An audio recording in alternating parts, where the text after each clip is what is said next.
चलो चलो, हटाओ यहाँ से अपना सामान, मुझे यहाँ रखना है। तेज तर्रार आवाज़ में किसी महिला की आवाज़ ने ऊपर के बर्थ पर सोई हुई सोनाली की नींद में दखल अंदाजी कर दी। सोनाली अपने सिर से चादर हटाकर नीचे झांकी तो उसे सांवली लंबी पतली सी 45 वर्षीय महिला पर नज़र पड़ी, जो सोनाली के पति और साथ बैठे लोगों को सुना रही थी। महिला की तेज तर्रार आवाज़ सुनकर सोनाली का पति विभूति उस महिला से बड़ी शालीनता पूर्वक कहा, बहन जी, आप इस तरफ अपना सामान रख लें। देखिए, इधर काफ़ी जगह है, आपका बैग यहाँ आराम से आ जाएगा। विभूति की ऐसी बात सुन वो महिला फिर से अपने तेज तर्रार आवाज़ में विभूति के ऊपर बरसने लगी। अरे भाई साहब, मैं अकेली महिला हूँ और मुझे यहीं सामान रखना है। आप अपना सामान यहाँ से हटाएं, नहीं तो मैं यहाँ से हटा दूँगी। अरे अकेली औरत हूँ मैं।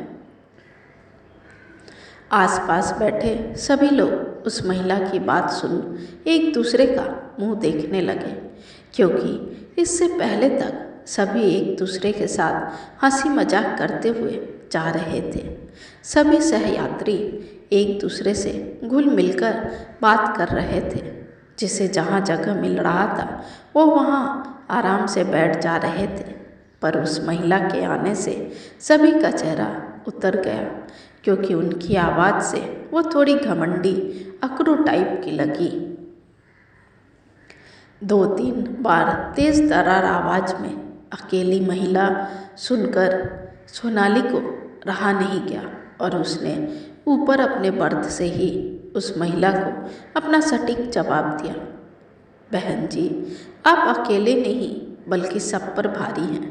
देखिए, आपकी आवाज़ में कितनी ताकत है। जब से आई हैं तब से चिल्ला चिल्ला कर कह रही हैं, मैं अकेली औरत हूँ, पर आप तो किसी भी एंगल से अकेली औरत नहीं दिख रही हैं।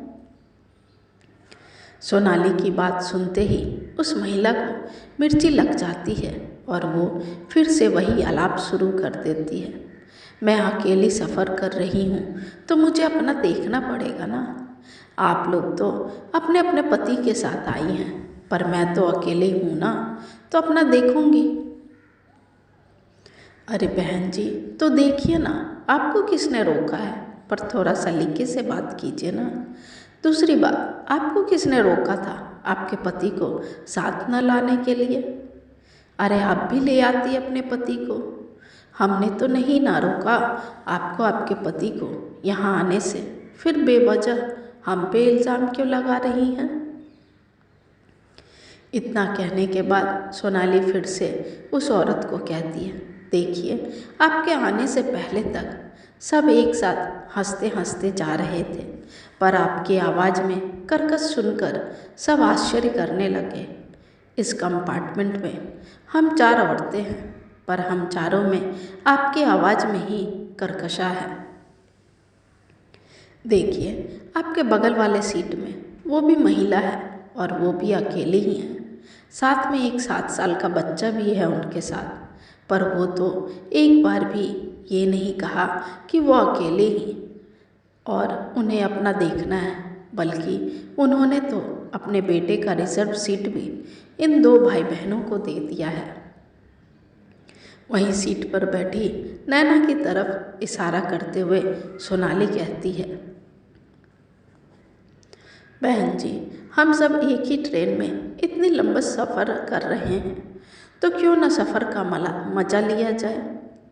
आप ये बात प्यार से भी बोल सकती थी। एक और बात बताऊं बहन जी, कभी कभी ना सामने वाले लोगों को देखकर भी बोलना चाहिए। हम वैसे नहीं हैं बहन जी, मैं भी एक औरत हूँ, अब परिवार वाली हूँ। हमें भी पता है अकेले सफ़र करना थोड़ा मुश्किल होता है, पर यह कतई ज़रूरी नहीं कि आपका सहयात्री हमेशा गलत ही मिले। सोनाली के इतना कहने पर वो महिला बिल्कुल शांत हो गई।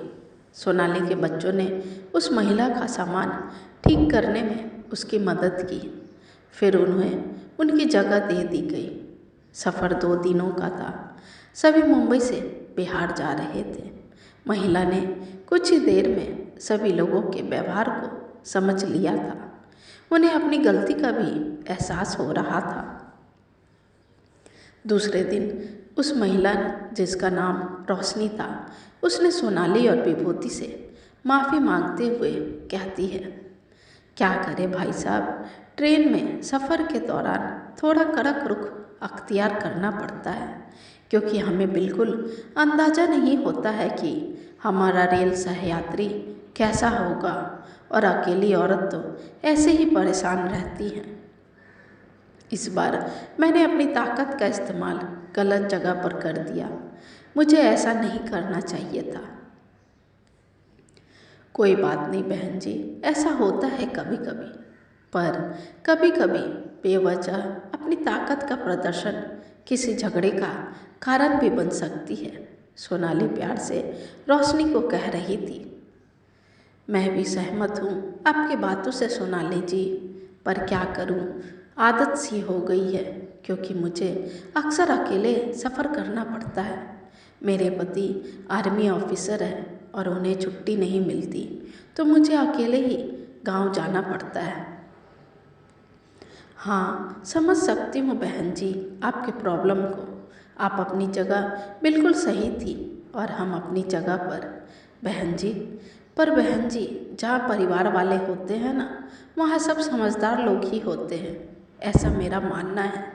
क्योंकि मैंने भी अपने बच्चों को लेकर अकेले सफ़र किए हैं, और जहाँ तक मेरा तजुर्बा है, अच्छे बात व्यवहार से लोग आपकी मदद करते हैं, ना कि आपको कोई हानि पहुँचाते हैं।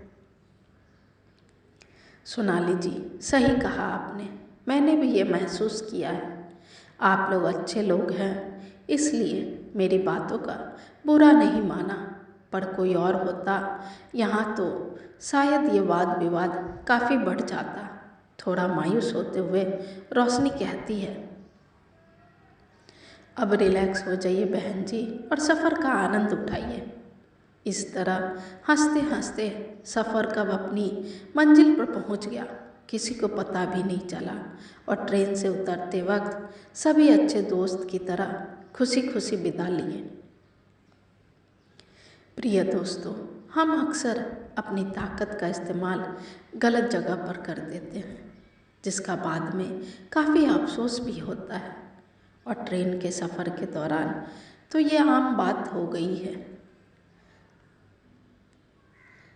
दोस्तों, आपको मेरी कहानी कैसी लगी ज़रूर बताइएगा, और पसंद आए तो लाइक, कमेंट और शेयर करें, और आप मुझे सब्सक्राइब भी कर सकते हैं और बेल का आइकन ज़रूर दबाएं।